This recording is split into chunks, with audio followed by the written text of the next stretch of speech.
Hey YouTube, Elmo Arteaga here for Pro Studio Live, here with another short tutorial for you. Today we're going to be taking a look at how to open up the bottom end of your mix using just one plugin, and that plugin that I'm going to be showing you is the Waves C1 compressor. In this tutorial, I'll be showing you how I use it to achieve a little bit more definition with my kick drum and to give the bass guitar a place to sit next to the kick drum. This tutorial is the tutorial for you to watch if you're having trouble making adjustments in your low end and you feel things are getting a little too cluttered. So before I get into how I'm using this plugin, let's go ahead and have a listen to a passage of this song without the plugin engaged, and then I'll engage it and show you what I'm doing. I will find a way to get you to stay, to keep you from running away, and I will find a way to bring you back home, to get you where you belong. 'Cause Jenny, you're always gone. And when are you coming home? I'll be waiting here for your return.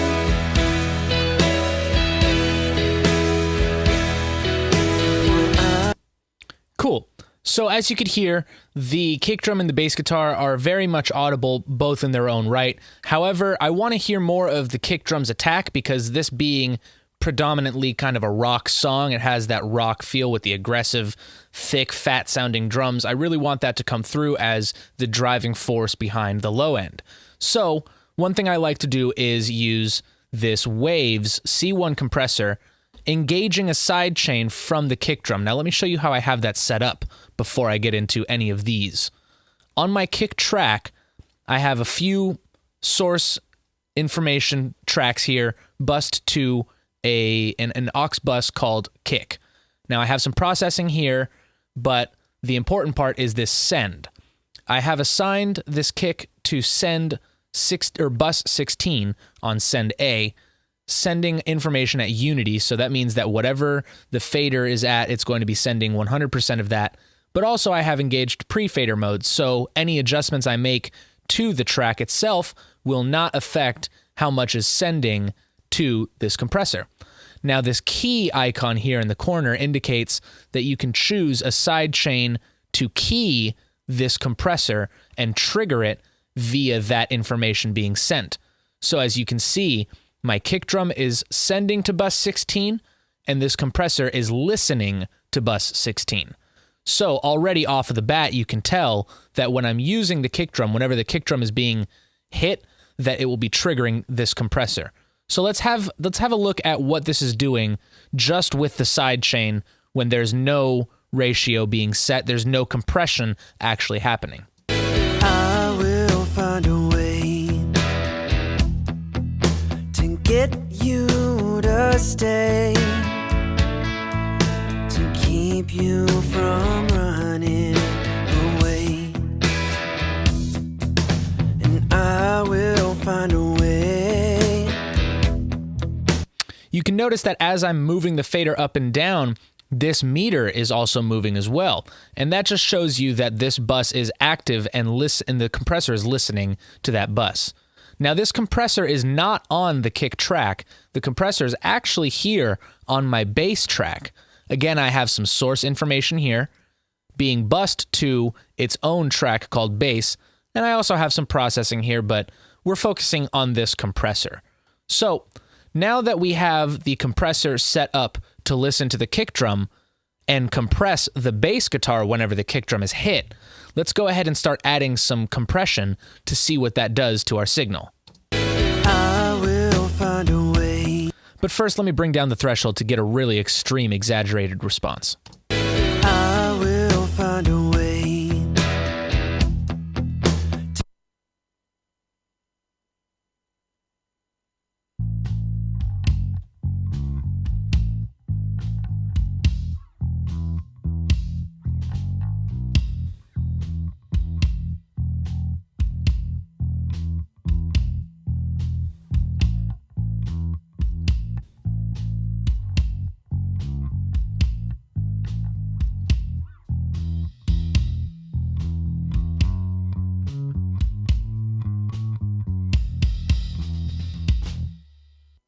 Now, as you can notice that as I increase the ratio, you'll begin to see some gain reduction occurring whenever the kick is being hit. Now, that's just indicating to you that, again, when the kick drum is being hit, the compression is working around the kick drum. However, it is placed on the bass guitar track. So that can lead you to a lot of really cool creative ideas. Now, I didn't want there to be too much of the compression happening, so I left it at a pretty low ratio, right around 3:1. So for every 3 decibels over the threshold, the compressor will only allow 1 out to the listener. So that's just enough to achieve this kind of ducking effect to open up the low end in your kick drum and allow some attack to come out. Now also, my attack setting is very quick and my release time is medium fast. It's not too fast, not too slow. This compressor can go very, very slow on the release and very, very fast on the release as well. So I wanted to kind of leave it medium fast to simulate the decay of a kick drum. I wanted to capture all of the transient. I want it to hit as soon as it can when the kick drum is being hit to allow for as much of the impact of the kick drum to peek through. And then as the impact of the kick drum comes down and the resonance comes out, I wanted that to be filled out by the bass guitar. So what that does is instead of having the sub-low information of the bass guitar staying the whole time and then the sub-low of the kick drum jumping out at you all at once, it's making priorities in the low end. And when low end gets to be a little too much and you have too many things going on, this can really help to clear things up. So let's go ahead and play around with some of these modifiers and see what we can come up with here.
I noticed that when I have this compressor bypassed, it feels like neither the bass guitar nor the kick drum are defined or very articulated to me. They're both there and I can hear and feel both of them, but I don't really understand either. And that's important when you have a lot of elements going on, is being able to understand everything that's happening.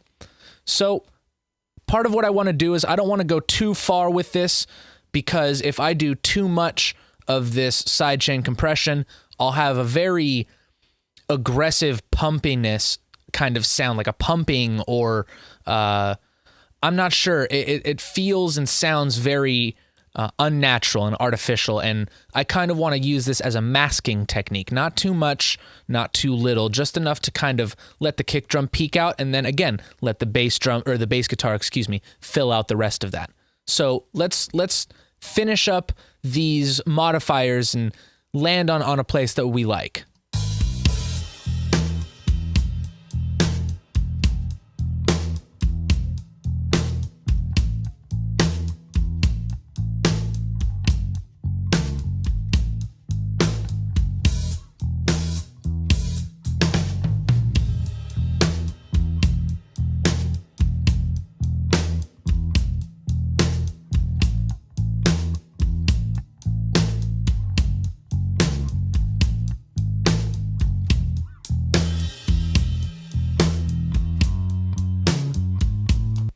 I kind of like where that's sitting. So let's listen to it in the mix and see how much it's actually changing now that we've kind of taken a closer look at it.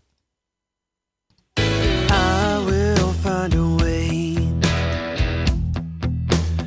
get you to stay, to keep you from running away. And I will find a way to bring you back home, to get you where you belong. 'Cause Jenny, you're always gone.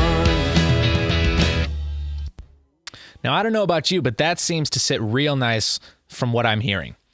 So if you liked this tutorial and you want to know more about how to isolate your low end and get really articulate definition in your mix, please head to prostudiolive.com, where you'll find an in-depth tutorial focusing on this exact song, where I go from top to bottom and mix this whole thing, and you can take a look at everything that I'm doing. It's got 7 or so hours of content. It's a great in-depth tutorial that'll definitely teach you a couple cool techniques, help reinforce some things you already know.